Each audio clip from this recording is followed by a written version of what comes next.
Assalamualaikum warahmatullahi wabarakatuh. Selamat pagi, salam sejahtera, suara pendidikan Sumsel milik kita semua. Bersama dengan Ibu Eka Wahyuni di program Belajar Bersama hari Selasa 15 Februari 2022. Materi yang akan Ibu sampaikan yaitu tema 7 peristiwa dalam kehidupan, subtema 1 peristiwa kebangsaan masa penjajahan pembelajaran yang pertama kelas 5 SD. Baik anak-anak, di sini kita akan mulai pembelajaran kita pada hari ini. Sebelumnya, alangkah lebih baiknya kita berdoa terlebih dahulu. Baik, berdoa selesai, mari kita belajar dengan penuh semangat. Oke anak-anak, di sini ada subtema 1, peristiwa kebangsaan masa penjajahan. Setiap bangsa di dunia memiliki sejarahnya sendiri, tak terkecuali bangsa kita. Setiap peristiwa sejarah yang kita alami kadang menimbulkan kegembiraan, kadang menimbulkan kesengsaraan. Namun demikian, apapun yang terjadi, kita harus tetap bersemangat dalam menjalani hidup.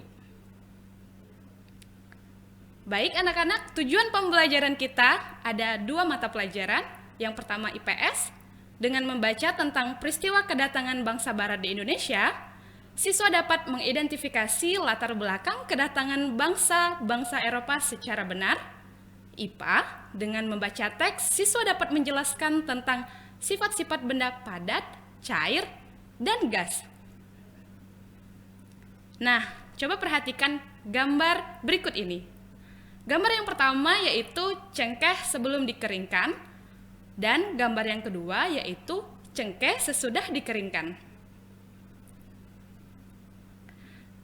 Rempah-rempah begitu melimpah di bumi Indonesia. Melimpahnya rempah-rempah dapat meningkatkan kesejahteraan masyarakat Indonesia. Namun, rempah-rempah yang begitu melimpah juga membuat bangsa-bangsa di Eropa berusaha untuk menguasai perdagangannya.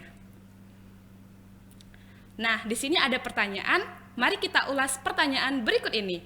Pertanyaan pertama, mengapa bangsa Eropa berhasrat memonopoli perdagangan rempah-rempah? Ada yang tahu anak-anak? Iya, jadi karena harga jual rempah-rempah di Eropa pada saat itu sangat mahal. Pertanyaan yang kedua, seberapa tinggikah nilai ekonomis rempah-rempah di mata bangsa Eropa? Ada yang tahu? Iya, betul sekali. Jadi harga rempah-rempah semahal emas. Masyarakat Eropa sangat membutuhkan rempah-rempah untuk industri obat-obatan. Selanjutnya ke pertanyaan yang ketiga. Apa hubungan rempah-rempah dan penjajahan di Indonesia? Ada yang tahu?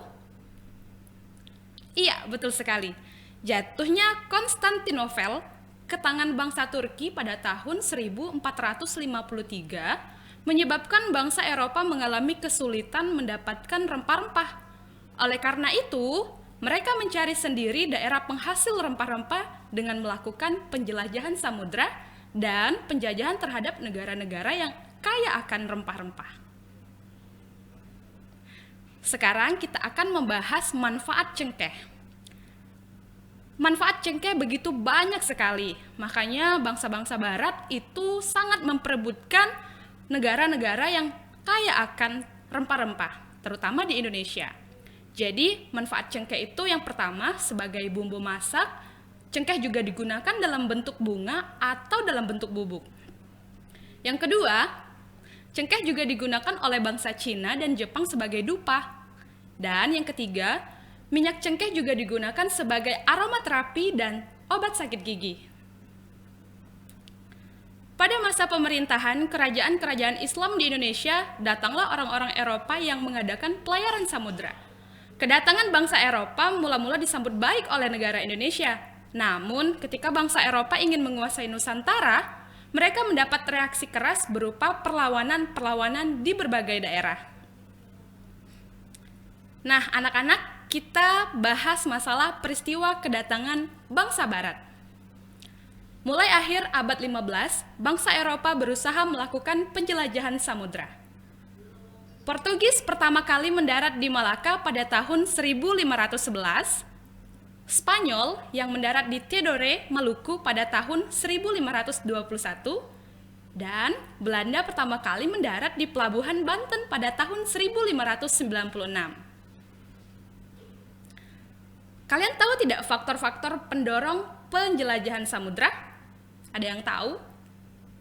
Oke, yang pertama, adanya keinginan mencari kekayaan atau goal. Yang kedua, adanya keinginan menyebarkan agama atau gospel. Yang ketiga, adanya keinginan mencari kejayaan atau glory. Dan yang keempat, perkembangan ilmu pengetahuan dan teknologi.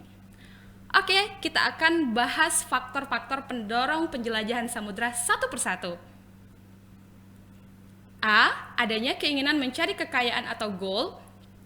Kekayaan yang mereka cari terutama adalah rempah-rempah. Sekitar abad 15 di Eropa, harga rempah-rempah sangat mahal. Harga rempah-rempah semahal emas atau gold, mereka sangat membutuhkan rempah-rempah untuk industri obat-obatan dan bumbu masak. B. Adanya keinginan menyebarkan agama atau gospel.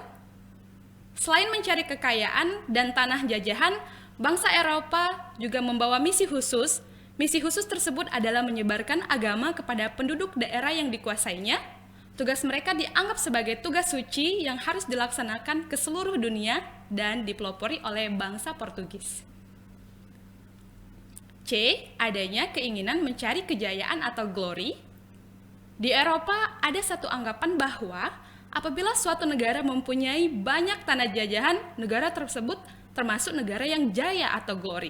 Dengan adanya anggapan ini, negara Eropa berlomba-lomba untuk mencari tanah jajahan sebanyak-banyaknya. D. Perkembangan ilmu pengetahuan dan teknologi. Ilmu pengetahuan dan teknologi berkembang pesat, contohnya seperti berikut. Yang ke-1, dikembangkannya teknik pembuatan kapal yang dapat digunakan untuk mengarungi samudra luas. Yang kedua, ditemukannya misi untuk persenjataan senjata dapat digunakan untuk melindungi pelayaran dari ancaman bajak laut dan sebagainya. Nah, itulah faktor-faktor tadi. Sekarang kita berlatih ke soal-soal berikut ini. Soal yang pertama, siapa yang dimaksud dengan bangsa barat? Ada yang tahu? Iya, betul sekali. Bangsa-bangsa Eropa. Yang kedua, pertanyaannya adalah apa faktor yang melatar belakangi bangsa barat melakukan penjajahan di Indonesia? Iya, betul sekali. Karena ingin menguasai negara yang berpenghasilan rempah-rempah. Pertanyaan selanjutnya, kapan bangsa barat mulai melakukan penjelajahan samudra? Betul sekali, pada tahun 1511. Selanjutnya pertanyaan yang keempat, di mana bangsa barat pertama kali mendarat di Indonesia? Iya, betul, di Maluku. Next, pertanyaan selanjutnya yaitu, mengapa bangsa barat melakukan penjelajahan samudra? Ayo, ada yang tahu? Oke, yang pertama itu mencari kekayaan atau gold. Yang kedua, menyebarkan agama atau gospel. Yang ketiga, mencari kejayaan atau glory. Dan yang terakhir itu perkembangan iptek. Pertanyaan yang terakhir, bagaimana kondisi rakyat yang mengalami penjajahan? Yang pastinya Indonesia sangat menderita karena dijajah oleh bangsa barat. Oke anak-anak, kita masuk ke materi selanjutnya yaitu pembelajaran IPA. Sifat-sifat benda. Sifat benda ada 3, yang pertama benda padat. Yang kedua ada benda gas. Dan yang ketiga ada benda cair. Mari kita bahas satu persatu. Ada yang tahu benda padat itu apa? Benda padat adalah benda yang bentuknya tetap, volumenya tetap. Benda cair adalah benda yang dapat berubah bentuk mengikuti bentuk tempat yang menjadi wadahnya. Yang ketiga, benda gas adalah zat ringan yang sifatnya seperti udara. Nah, anak-anak, tahukah kalian contoh dari ketiga sifat benda itu? Mari kita bahas satu persatu ya. Benda padat contohnya adalah batu. Iya, betul sekali. Ya, contoh yang kedua itu ada besi, dan yang contoh yang ketiga ada kayu. Oke, lanjut kita akan bahas tentang benda cair. Benda cair itu pasti kalian sudah tahu, ada air, ada susu, dan ada minyak. Selanjutnya, kita bahas tentang benda gas. Benda gas itu contohnya ada udara, uap, dan asap. Sampai di sini mengerti ya tentang contoh-contoh sifat-sifat benda. Selanjutnya kita akan bahas tentang sifat-sifat benda. Benda padat, yang pertama itu bentuk volumenya tetap. Kedua, dapat berubah berbentuk dengan diberi perlakuan tertentu. Kalau sifat benda cair, yang pertama bentuk sesuai wadahnya. Yang kedua, volume benda cair tetap. Ketiga, mengalir ke tempat yang lebih rendah. Keempat, permukaan benda cair yang tenang selalu datar. Yang kelima, dapat melarutkan benda. Keenam, dapat meresap melalui celah-celah kecil. Ketujuh, menekan ke segala arah. Benda gas, sifat-sifatnya adalah yang pertama, bentuk dan volume tidak tetap. Dua, menempati ruang. Tiga, menekan ke segala arah. Baik anak-anak, kita masuk ke kesimpulan. Dari materi yang kita pelajari tadi, mari kita tarik kesimpulan. Ada yang mau membantu ibu? Iya, jadi yang pertama, cengkeh memiliki banyak manfaat sebagai bumbu masak, obat-obatan, dan dupa. Yang kedua, banyaknya rempah-rempah di Indonesia membuat bangsa barat ingin menguasai negara Indonesia.